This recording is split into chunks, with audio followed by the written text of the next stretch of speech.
आपने इसे रोका क्यों नहीं?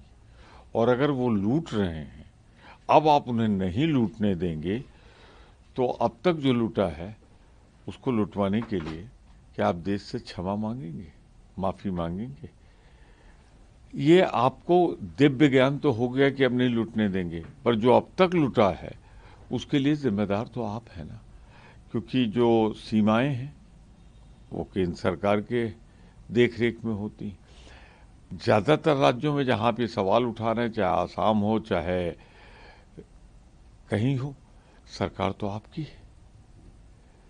तो ये दिव्य ज्ञान तो आपको हो गया, लेकिन जो अब तक लुटवाया उसके लिए तो क्षमा मांगे आप देश। बिल्कुल, राहुल जी ने बिल्कुल सही कहा है। हमारी लड़ाई ये संवैधानिक भी है और सैद्धांतिक भी है और विचारधारा की भी है। भारतीय जनता पार्टी गोडसे की विचारधारा की पोषक है और इसीलिए महात्मा गांधी को जिसने 3 गोलियां मारकर हत्या की थी, उसकी विचारधारा को आगे बढ़ाते हुए महात्मा गांधी के नाम को मनरेगा से हटा दिया।